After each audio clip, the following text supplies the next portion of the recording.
on this Friday, just before the weekend. This way we can all have a nice quiet weekend. We get everything done today. I wish that was so, because today is day 335, and there really aren't any more weekends, weekdays. One day just blends right into the next. Good news, the post-holiday surge reduction continues. Surge reduction, confusing language. Post-holiday surge reduction continues. The reduction continues. Numbers are down. Positivity 4.65, lowest since December 11th. December 11th is where you started to see the holiday surge go up after post-Thanksgiving hangover surge. 151 people passed away. They are in our thoughts and prayers. Hospitalizations down 163. That's good news. That's a big number. ICUs down 41, intubations down 12. Percent of people hospitalized by regions, down all across the state. Finger Lakes, Long Island, still the highest hospitalization rate. Finger Lakes has been a problem for weeks. Long Island for a shorter period, but we've been seeing Long Island problematic relative to the rest of the state. Now you can say, well, Finger Lakes are down, Long Island is down from where it was. True. But from our point of view, it's relative across the state, and who's highest across the state, and that's Finger Lakes and Long Island. Positivity, highest rate, Long Island, Mid-Hudson. In New York City, the Bronx, and that has been a continuing trajectory. Staten Island has made good progress. Manhattan has always been low. Again, it's fascinating when we have the time and go back to look at the behavior of people in communities during COVID, because that's what is determining these numbers. If you look at the positivity decline, we were 7.9 January 4. That was the high point. That's the collective Thanksgiving, Christmas parties, Hanukkah parties, Kwanzaa parties, gatherings, celebrations, New Year's Eve, New Year's Day, Buffalo Bills game excitement. 1.4 is the high point, 7.9, we're down to 5.3. So we had discussed this, we were expecting this surge, and we handled it, and we're on the other side of it. You also see it in the number of hospitalizations that are dropping. The experts, in quotes, those are air quotes, because I don't believe anyone really knows what's coming with COVID. And that's been true since day one. They give us their best medical advice, but nobody knows. But the experts say the trend for New York should continue to drop. That's what the expert models are showing. Vaccinations, we've done over 1.7 million vaccinations. It is going very, very well. Total 1.789 first doses, and some people are starting to get their second doses. We have used all of the allocation that we have received for weeks 1 to 6, right? The way this works is we get a weekly allocation. We have used all of the allocation. That means you ran out. No, calm down. I didn't say we ran out. We've used the allocation we've received. We then start to receive the next week's allocation, which comes in during the week. And that's where we are now. We get another 250,000 doses. That's starting to be delivered. So we will start to, we're going to be using that new vaccination allocation. Again, local governments, don't schedule any appointments until you know you have an allocation from the state, which means we get the allocation from the federal government. We then tell the local governments what their vaccination is. Vaccination usage rate, needles in arms, is much higher than it was. Again, we're at 100%, but you still see a differential across the state. And places that are lower than 100%, you know, I'd like to see every region at 100%. We are going to get 16% more doses from the federal government. That is good news. That will come next week and for the following 2 weeks. We did this on a call with the White House. The governors have been pushing the federal government for months to give us an allocation of what we're going to get in the next few weeks so we can plan.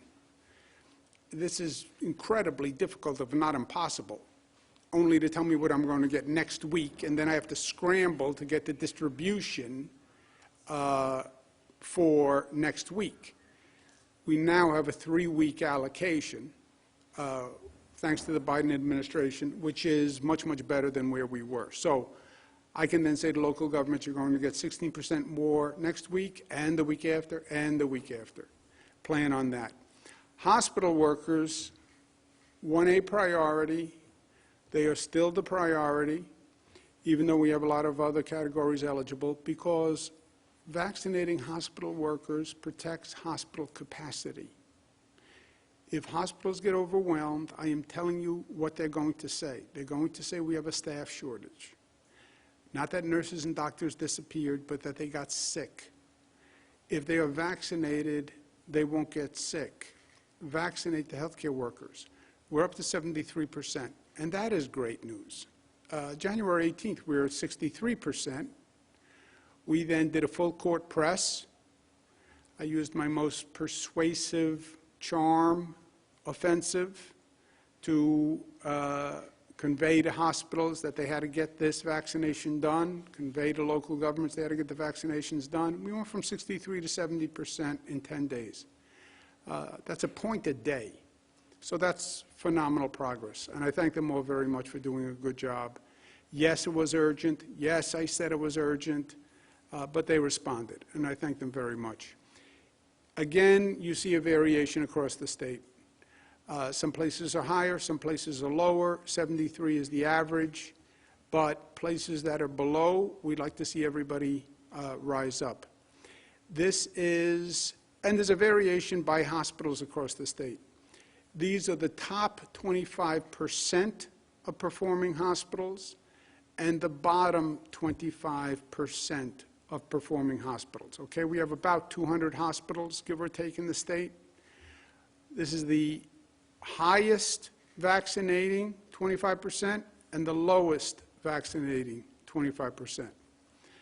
I can't read this chart, so you can read it at your leisure. These are the top 25 hospitals, not percent, top 25 hospitals, and the bottom 25 hospitals. And this I can almost read.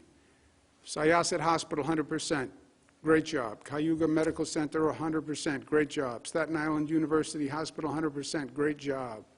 New York City Health and Hospitals, Woodhull, 100%, great job. Northern Westchester, 97, very good. Not great because you're not 100. If you were 100, you'd be great, but 97 is very good. University Hospital Stony Brook, 96, good. Not great. 37%, New York City Harlem Hospital Center. New York City H&H North Central Bronx Hospital, 38%. 40% Montefiore Mount Vernon Health. How do you have some hospitals at 100 and some hospitals at 37%? Please, local departments of health, look into this. I will wager you this. If we get into trouble with hospital capacity, the hospitals that are on the bottom of this list will be the first hospitals to have a problem with hospital capacity and getting overwhelmed. That is my wager. I just hope it never happens. Bronx positivity is still high, and we've been talking about this for weeks. It's at 7.06%. We're going to open a mass vaccination site at Yankee Stadium. You cannot play baseball when you come, but you can come to Yankee Stadium. It is a joint effort. I want to thank the city, Mayor de Blasio. I want to thank the Yankees, Randy Levine. I told him that we would not disturb the grass. Please honor that commitment.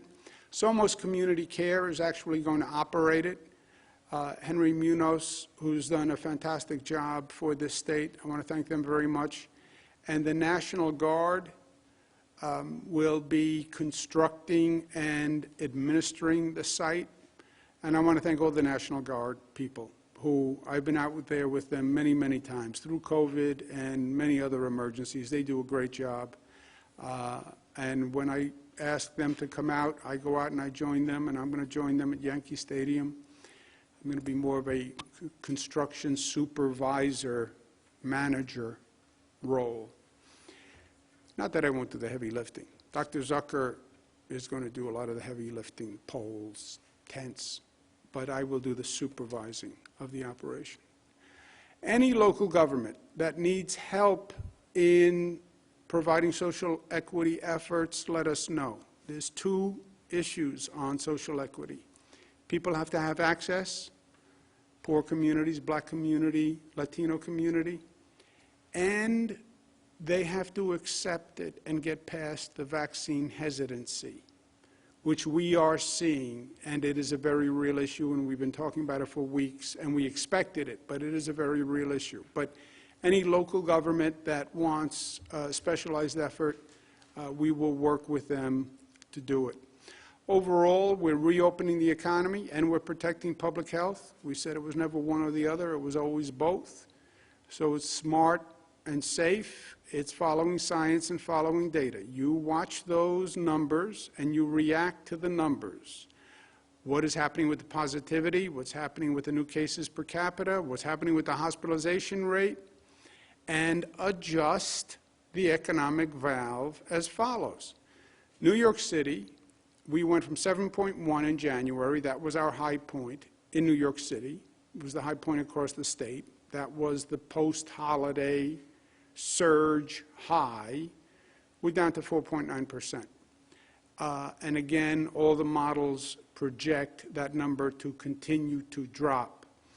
New York City restaurants, on our current trajectory, we can reopen indoor dining at 25% on Valentine's Day. The restaurants want a period of time so they can notify workers, they can get up to speed for indoor dining, order supplies, et cetera. So we're saying indoor dining 25% on Valentine's Day. Going forward, we are very excited about the possibility of reopening venues with testing. We demonstrated it in Buffalo at the Buffalo Bills playoff game. 7,000 people tested before they went into the stadium.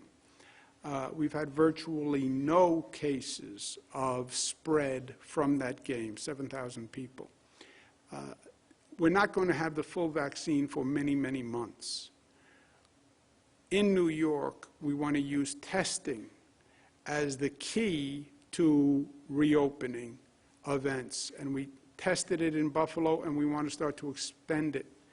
We're going to extend it in the New York State safe marriage receptions.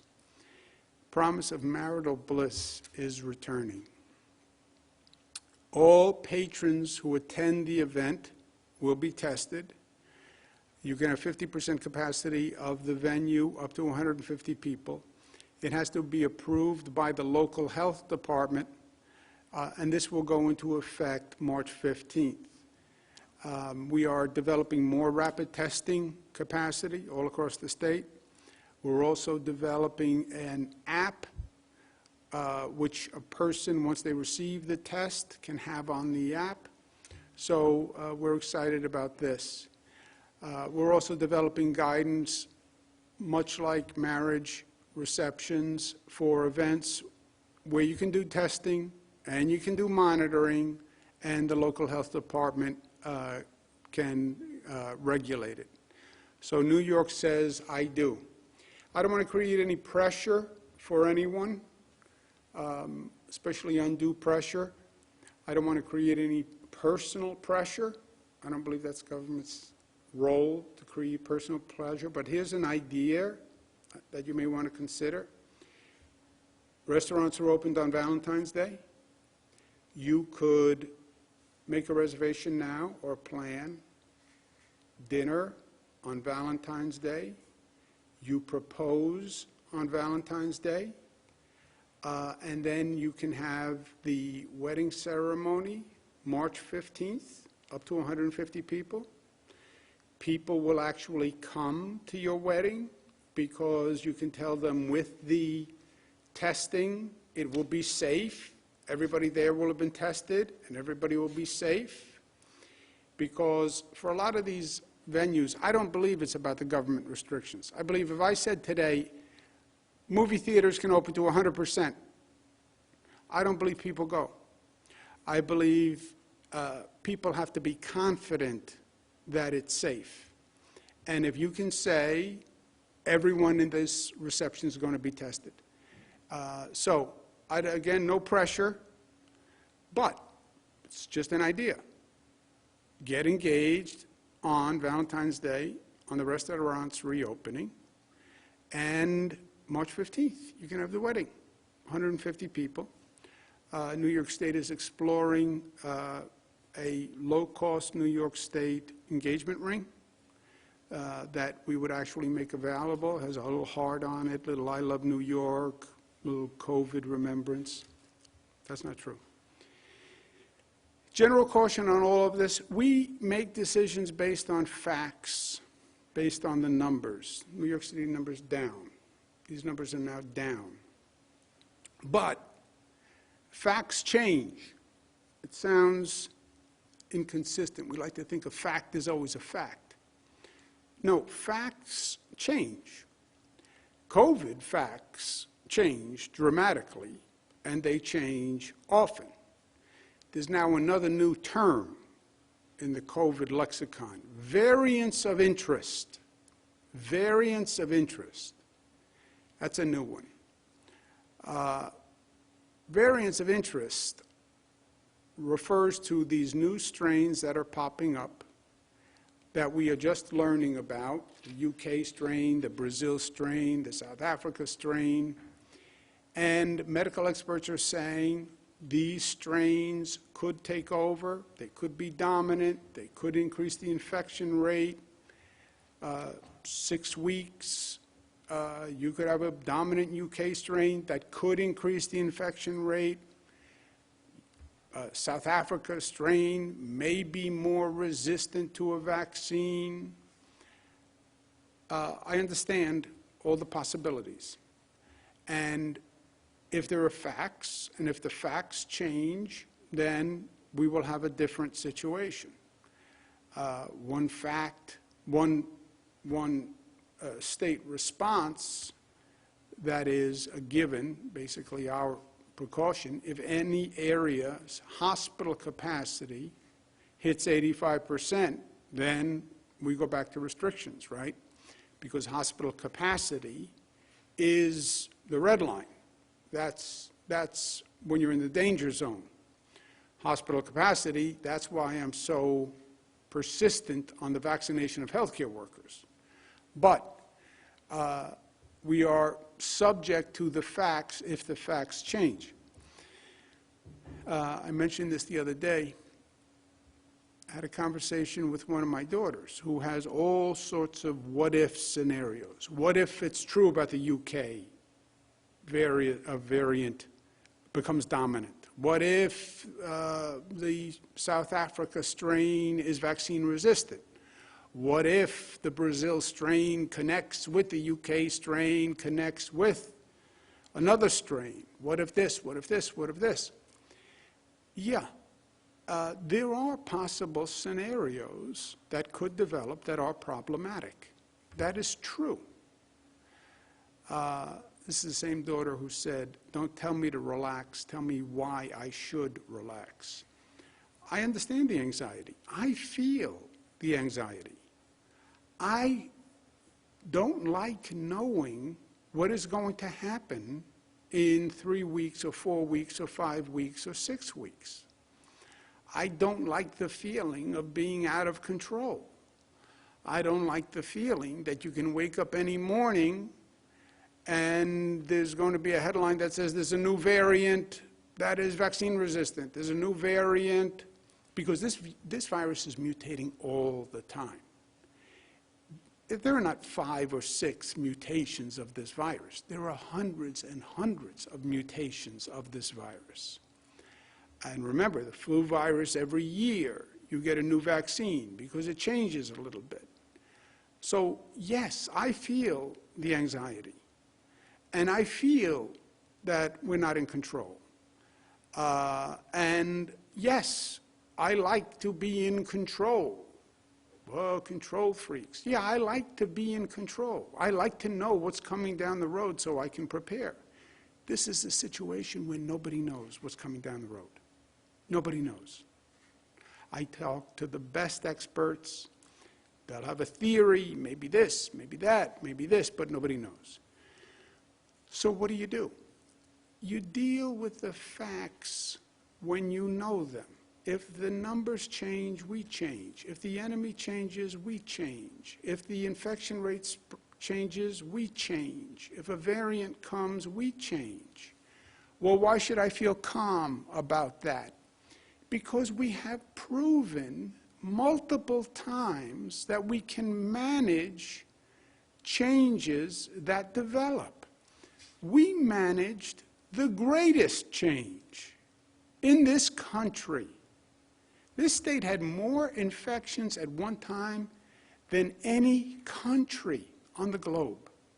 This state. And we were alone when we got ambushed. And COVID came and nobody knew. It was here for months, nobody knew. We dealt with it. The infection rate went crazy. We dealt with it. Hospitals were overwhelmed. We were right on the brink of hospital capacity collapse, like California, like Italy. But it didn't happen because we handled it. We handled the fall surge. We handled the holiday surge. If the facts change, we will handle it. Should it relax us? No, it doesn't relax me. But I believe whatever happens, we can manage it because we have already managed the worst that has happened in this country. So I'm confident that if the facts change, the circumstances change, we will manage it. I can't predict what it will be, but I am confident that whatever it is, we can handle it. The reality on the vaccines, all of this is subject now to the production capacity of private drug companies and the United States' ability to procure. It's not about distribution. We have far more distribution capacity than we have supply. We have thousands of distributors and more distributors that can be brought online. The question is not really supply. The most accurate way to say supply is it's a question of production.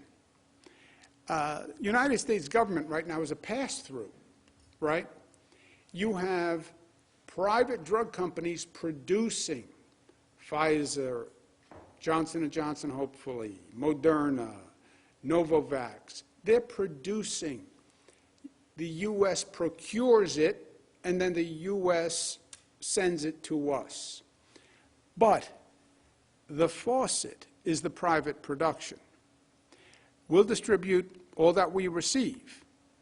But even with President Biden's new announcement of increase, which is very welcome, it's 6 to 9 months to get enough vaccine to vaccinate people in this country. I think President Biden, the federal government, should now consider the Defense Production Act. We went through this in the spring, and we paid a very high price for it. When we ran out of PPE, and we ran out of reagents for testing, and we ran out of Q-tips. They call them nasal swabs. I call them big Q-tips. And we ran out of ventilators.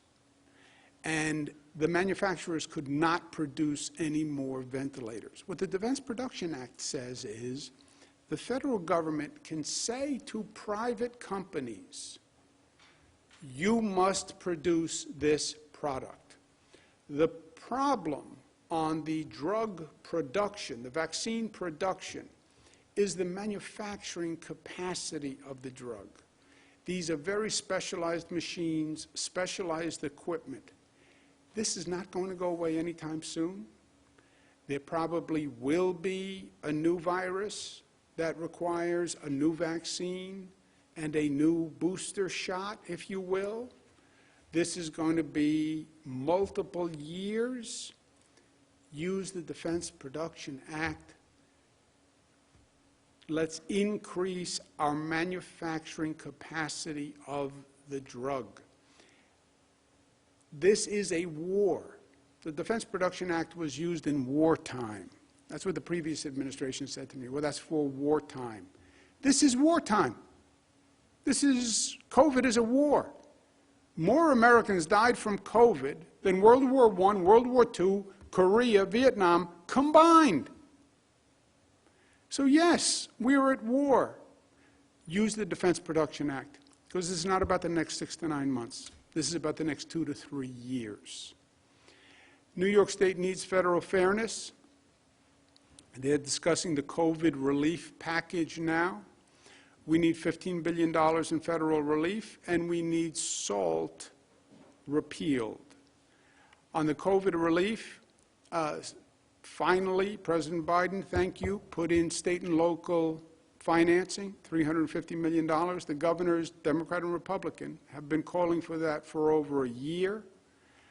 We need 15 of the 350. We need 15 of however they make the sausage between the Senate and the House. We need $15 billion in federal relief. And this is a fair request. New York State was ground zero. New York State had a different problem with COVID than any other state. That is a fact. Yes, I am the New York governor, and yes, I fight for the people of New York. That is my job. I represent the people of the state of New York, and I will fight for them and advocate for them. But I have no problem saying to any governor in this state, which I have, New York had a different problem than you had. New York was ambushed. New York got hit harder. New York was hurt by the federal negligence for letting the damn virus come here without telling us. New York lost more people. New York was the laboratory for all the other states to watch, so they had notice. New York was ground zero. We expect fairness from the federal government, but we also demand fairness from the federal government. And to my federal colleagues, congresspeople, senators, there are no excuses now. You are in charge. You are in many ways executives. The buck stops with you. Democrats control the Senate, Democrats control the House. We have a Democratic president. This is a different time in history. There is no one to point the finger to. We need you to deliver for New York. And when it comes to SALT, SALT was just a political theft. What they did in the federal government was they increased our taxes and they gave it to Republican states because they had Republican control.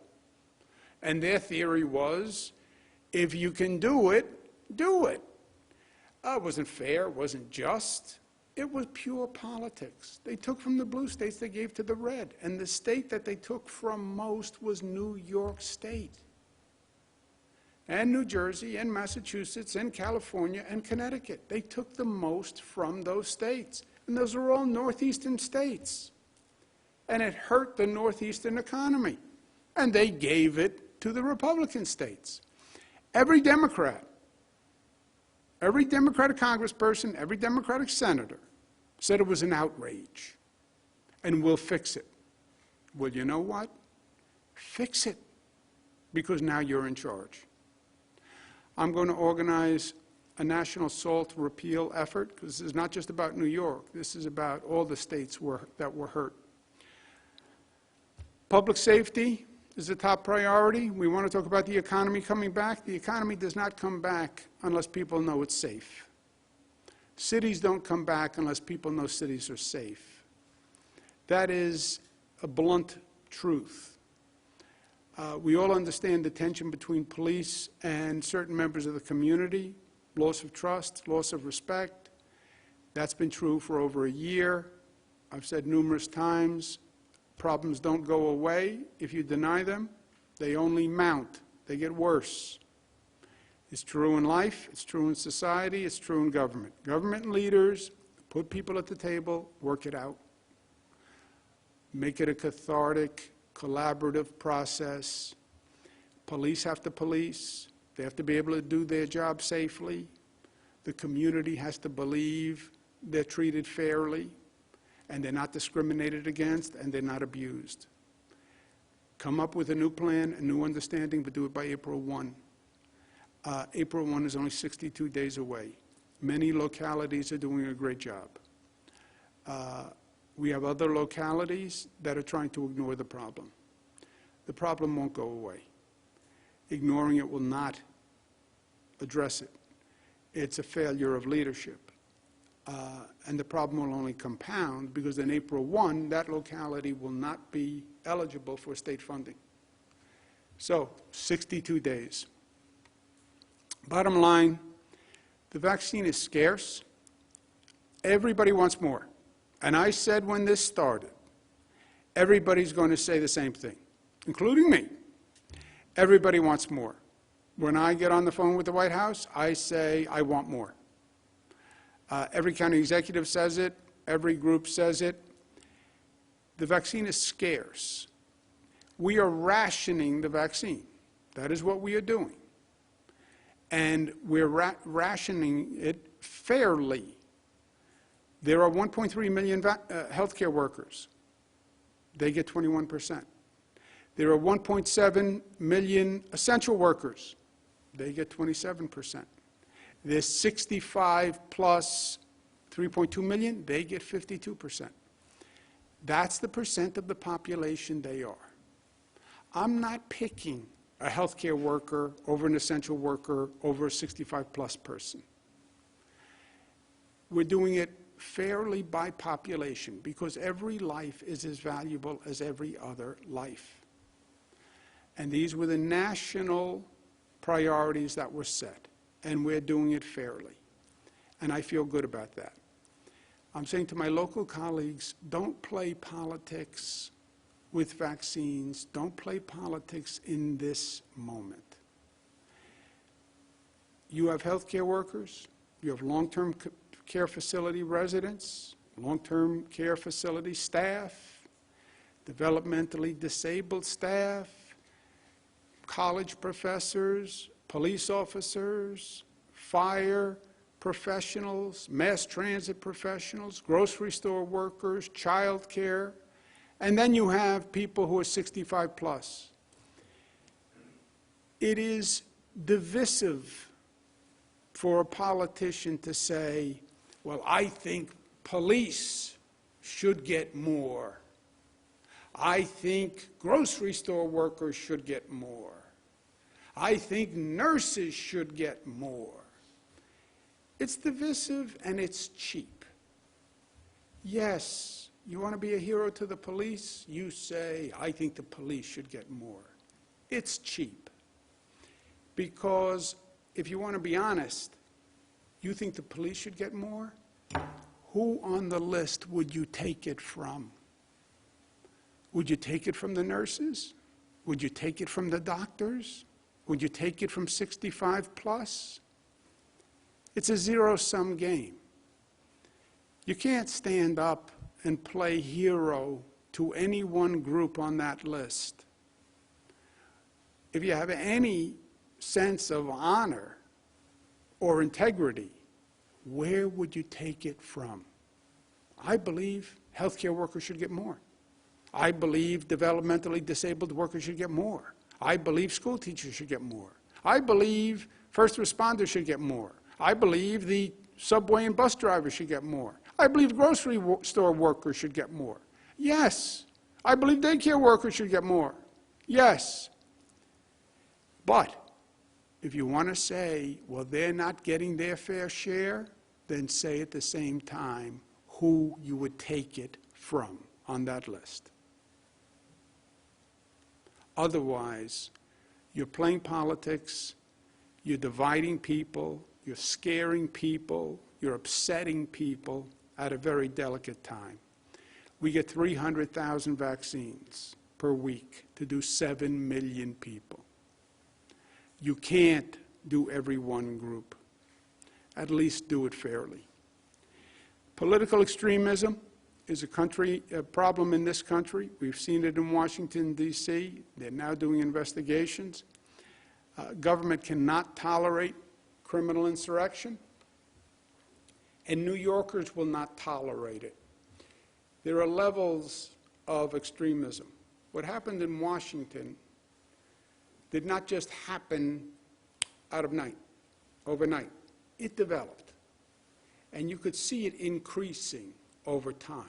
It was a building storm, and it starts with ugliness and threats on the internet, anonymous threats. We should confront them, we should get them, we should attack them.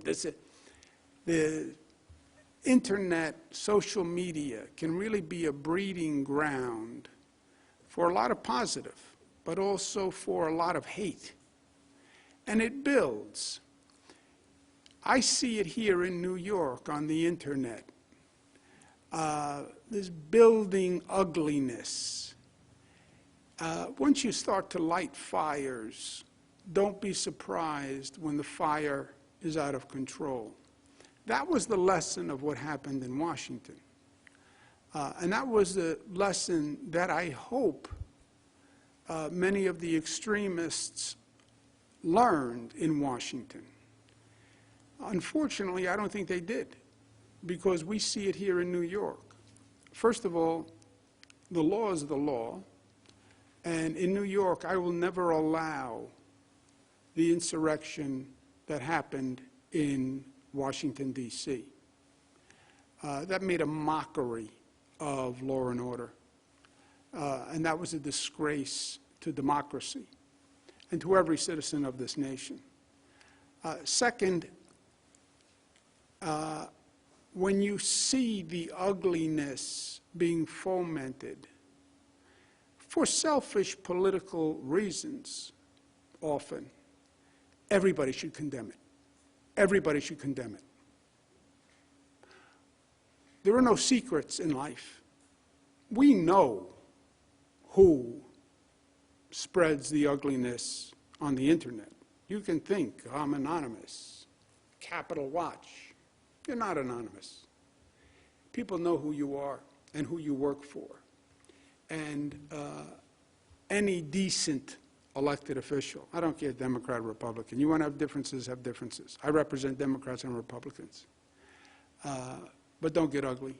And don't get ugly now when society is so fragile and personalities are under such stress.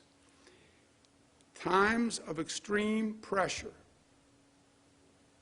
show us who we are. Times of pressure reveal the true character in people. I believe that. Over this past year with COVID, I've learned so much about individuals, about myself, and about society, and about New Yorkers. You put pressure on people, and any little personality crack or flaw, when you put the pressure on, it explodes. And little insecurities explode. And little neuroses explode. People who I thought were strong and capable crumbled. I saw them crumble during COVID. At the same time, you put the pressure on, you put the stress on, it solidifies the stone. It makes some people stronger. And I've seen people rise up and really respond to their better angels. New Yorkers, by and large, did that. That's how we beat COVID. You see the beauty in people, and you see the ugliness in people. It is disturbingly exposing. Find your best self in this moment. And let's all of us applaud each other when we find our best selves. And let's strive for that. That's what we mean when we say New York tough. Not tough the way they always think. Yeah, we're that. Yes, we are tough. But we're more than just tough. We're smart. We are united. We're disciplined. And we're strong enough to love. That's what we have to find in this moment. And that's what we have found. And when you don't see that, speak up. Speak up. This is our ethos, and this is our morality, and this is what we expect from each other, to be New York tough. And if you're not, speak up. Questions? Thank you, Governor. If you would like to ask a question, please use the raise hand function at the bottom of your window. We'll take a brief moment to compile the Q&A roster.